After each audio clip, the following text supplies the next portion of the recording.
తెలంగాణ అసెంబ్లీలో మొదటి రోజు Revanth Reddy versus KTR, no fight, only mind game. ఇది కేవలం సోదర ప్రేమేనా లేదంటే రాజకీయ వ్యూహమా అనే అంశాలకు సంబంధించి మనతో మాట్లాడేందుకు ప్రముఖ రాజకీయ విశ్లేషకులు అంకమరావు గారు మనతో ఉన్నారు. ఆయనతో మాట్లాడదాం. సార్ నమస్తే. సార్ నమస్తే కృష్ణ గారు. సార్, మొదటి రోజు తెలంగాణ అసెంబ్లీ ఈరోజు చాలా ప్రశాంతంగా సాగింది. రేవంత్ రెడ్డి వర్సెస్ కేటీఆర్, ఈరోజు అసలు ఏ ఫైటు లేదు. ఒకరినొకరు మాట అనుకున్న దాఖలాలు కూడా లేవు. మాటకు మాట అసలే లేదు. సోదర ప్రేమను కురిపించుకున్నారు ఈరోజు మొదటి రోజు కాబట్టి. ఏంటి సార్, ఇంకా తెలంగాణలో ఇదే సీన్ రిపీట్ అయ్యే అవకాశం ఉందా, లేదంటే ఇది కేవలం మొదటి రోజు కాబట్టి రాజకీయ వ్యూహాల్లో భాగంగా ఇటువంటి సన్నివేశాలు జరిగినాయి అని మనం భావించవచ్చా? అంటే ఏం చెప్తారు సార్? ఇక్కడ రెండు విషయాలు. ఇది రెండో రోజు తెలంగాణ. మొన్న అందరి చేత ప్రమాణ స్వీకారం అయిపోయింది. రెండో రోజు ఈరోజు కార్యక్రమం జరుగుతూ ఉంది. అలాగే సభాపతి ఎన్నిక కూడా ఈరోజు పూర్తయిపోయింది. దానికి సంపూర్ణ మద్దతు ఇచ్చారు.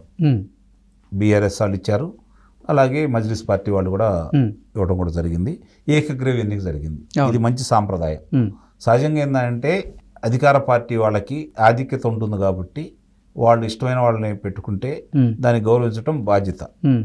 కొంతమంది ఏం చేస్తారంటే బలం లేకపోయినా కూడా ఏదో ఎన్నిక జరగాలన్న ఉద్దేశంతో మా మధ్య రాజకీయ వైషమ్యాలు ఉన్నాయని చెప్పుకోవడం కోసం పోటీకి నిలబెడతా ఉంటారు. ఈరోజు ఇలా వాళ్ళకి ఏకగ్రీవంగా చేయటం అనేది సభా సాంప్రదాయానికి మంచి పద్ధతి. దాని ప్రజాస్వామ్యం బాగుందని చెప్పని మనం భావించవచ్చు. అంటే ప్రజాస్వామ్యంలో పోటీలు జరిగినా కూడా అది ఎలాంటి ఇబ్బందులు లేకుండా, కక్షలు కాఠిన్యాలు లేకుండా జరగాలనేది అదే ప్రజాస్వామ్యం అని చెప్పి మనం భావిస్తూ ఉంటాం. ఇప్పుడు వింత పోగొడ పోతున్నాయి కాబట్టి అని మన గ్రామ స్థాయిలో కావచ్చు, లేకపోతే శాసనసభలో కూడా కనపట్టలేదు. అలాంటి ఈ తరుణంలో ఈరోజు ఇద్దరు నాయకులు కూడా, ముఖ్యమంత్రి గారు కావచ్చు, మరి ప్రతిపక్ష నేతలు కావచ్చు, వాళ్ళు మాట్లాడిన విధానం కేటీఆర్ గారు కావచ్చు, చాలా హుందాగా, పద్ధతిగా, సభా మర్యాదను కాపాడే విధంగా, వాళ్ళ మీద గౌరవభావం పెంచే విధంగా ఉందనేది మాత్రం నిస్సందేహంగా మనం ఒప్పుకోవాలి. ఇదే ప్రేమ కూడా నిస్సందేహంగా. అవును, ఇప్పుడు రాజకీయాలు అయిపోయినాయి, బలాబలాలు తేలిపోయినాయి, అధికారంలోకి ఒకరికి కట్టబెట్టారు ప్రజలు. కాబట్టి ప్రజల యొక్క అభిప్రాయాన్ని కూడా గౌరవించాలి. కాబట్టి దానికి అనుగుణంగా నడుచుకుంటూ ప్రభుత్వ వైఫల్యాలని ఎండగట్టే బాధ్యత, ప్రజల పక్షాలు నిలవాల్సిన బాధ్యత ప్రతిపక్షాల మీద ఉంటుంది. ఆ బాధ్యతను సక్రమంగా నిర్వహించుకుంటూ వీళ్ళు భవిష్యత్తులో మళ్ళీ అధికారంలో రావడం కోసం వాళ్ళ వ్యూహాల్లో భాగంగా నిజంగా ప్రజా వ్యతిరేక నిర్ణయాలు కనుక ప్రభుత్వం వెలువరిస్తే దాని మీద పోరాటం చేయాలి. శాసనసభలో, రాష్ట్రానికి దేవాలయమైనటువంటి శాసనసభలో పోరాటం చేయాలి. అలాగే ప్రజాక్షేత్రంలోకి వచ్చి ప్రజలకి అందరికీ వివరించి చెప్పి వాళ్ళ చైతన్యపరిచి వాళ్ళ సంఘీభావంతో ప్రభుత్వం మీద పోరాటం చేయాల్సిన బాధ్యత కూడా ప్రతిపక్షం మీద ఉంటుంది.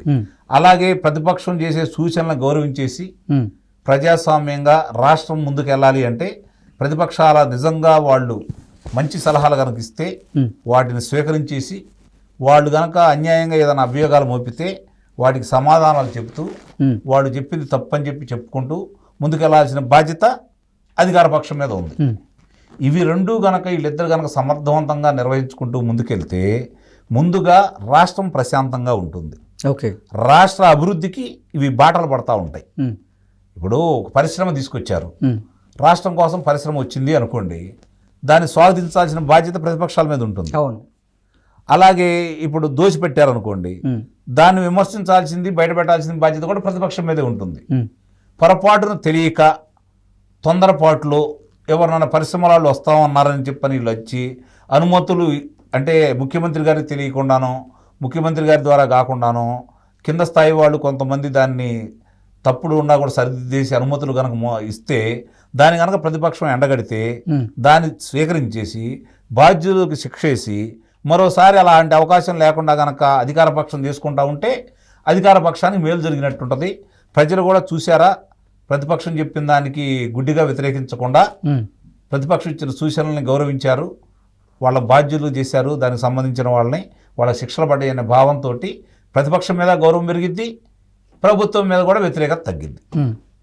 ఇది మామూలుగా సాంప్రదాయం.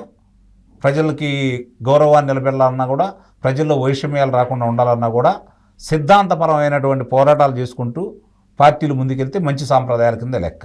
ఇక మీరు అన్నారు ఇదే జరిగిద్దా, ఇంత ప్రశాంతంగా ఉంటుందా, ఇదేమన్నా కావాలని ఒకళ్ళనొకళ్ళు చేసుకుంటున్నారంటే నిస్సందేహంగా నాకు తెలిసినంత వరకు వీళ్ళిద్దరూ కూడా ప్రస్తుతం మొట్టమొదటి రోజు ఇద్దరూ కలిసి ఒకే వ్యక్తికి ఏకగ్రీవంగా సభాపతిని చేసుకున్నారు కాబట్టి మొట్టమొదటి రోజే వ్యతిరేకత భావాలు పంచుకోకుండా మాట్లాడుకోకుండా ఒక్కరోజే విమర్శలు చేసుకోకుండా కొంచెం సమయం ఇచ్చేసి తదుపరి కార్యాచరణ చేసుకుందాం అనే ఉద్దేశంతో సభా మర్యాదను కాపాడటం కోసం ఇద్దరు చేసినటువంటి ఈ విషయం మాత్రం మనందరం కూడా గౌరవించుకోవాలి. తదుపరి ఏమేం జరుగుతాయి అనేది రేపు వాళ్ళు శాసనసభలో వాళ్ళు నిర్వహించే పాత్రను బట్టి, వాళ్ళు మాట్లాడే విధానాలను బట్టి, వాళ్ళ కార్యాచరణను బట్టి అప్పుడు మనం దాని గురించి తర్కించుకుందాం. ఇప్పటికైతే మాత్రం ఇద్దరినే అభినందిస్తున్నాను నేను. ఇది మామూలుగా సాంప్రదాయం, ప్రజలకి గౌరవాన్ని నిలబెట్టాలన్నా కూడా సిద్ధాంతపరమైనటువంటి పోరాటాలు చేసుకుంటూ పార్టీలు ముందుకెళ్తే మంచి సాంప్రదాయాల కింద లెక్క. ఇప్పుడు వింత పోకళ్ళు పోతున్నాయి కాబట్టి అని మన గ్రామ స్థాయిలో కావచ్చు లేకపోతే శాసనసభలో కూడా కనపట్టలేదు. అలాంటి ఈ తరుణంలో ఈరోజు ఇద్దరు నాయకులు కూడా ముఖ్యమంత్రి గారు కావచ్చు, మరి ప్రతిపక్ష నేతలు కావచ్చు, వాళ్ళు మాట్లాడిన విధానం కేటీఆర్ గారు కావచ్చు చాలా హుందాగా పద్ధతిగా సభా మర్యాదను కాపాడే విధంగా వాళ్ళ మీద గౌరవభావం పెంచే విధంగా ఉందనేది మాత్రం నిస్సందేహంగా మనం ఒప్పుకోవాలి. అంటే ఇది కేవలం సోదర ప్రేమగా చూడొచ్చా, లేదంటే రాజకీయ వ్యూహం కూడా ఉండుండొచ్చు అంటారా? నిస్సందేహంగా రాజకీయ వ్యూహాలే. సోదర ప్రేమలు ఉంటాయి అయితే మాత్రం నేను భావించడం లేదు. ఎందుకంటే ఎన్నికలకి ముందు బాహాటంగానే ఒకరినొకరు దూషించుకున్నారు, విమర్శించుకున్నటువంటి పరిస్థితులు మనం చూసాం.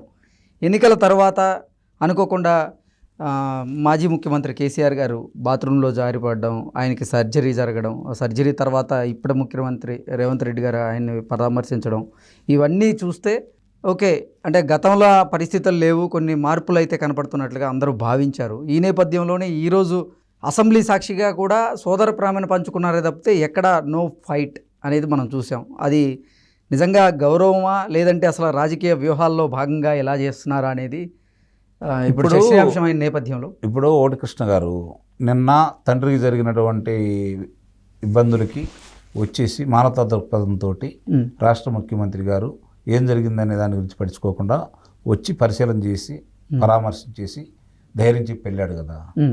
కాబట్టి ఆ గౌరవాన్ని ఆయనకు దక్కింది రేవంత్ రెడ్డి గారికి. సహజంగా అందరూ అనుకున్నారు రేవంత్ రెడ్డి గారు వెళ్ళరు అనుకున్నారు, వెళ్ళారు, ఆ గౌరవం దక్కించుకున్నాడు ఆయన. మరి ఈరోజు ప్రతిపక్ష హోదాలో ఉన్నట్టు వీళ్ళు కూడా ఆ గౌరవాన్ని కాపాడుకోవాలంటే ఆయన అంత మంచిగా వచ్చాడు, వీళ్ళు ఏంద్రా ఇట్లా చేశారనే భావన ప్రజల్లోకి వచ్చి వీళ్ళు సులకన అవుతారు కదా. అది తెలియని పిచ్చాళ్ళైతే కాదు కదా బీఆర్ఎస్ వాళ్ళు. కాబట్టి వాళ్ళ గౌరవాన్ని వాళ్ళు కాపాడుకుంటూ ముందుగా నేను అన్నట్టు సభాపతిని ఏకగ్రీవంగా ఎన్నుకున్నారు కాబట్టి సభా మర్యాదను ఈ రోజు వరకు పాటించారు. రేపు నుంచి ఇదే కొనసాగుతుంది అయితే మాత్రం నేను హామీ ఇవ్వలేను. Okay sir, thank you so much.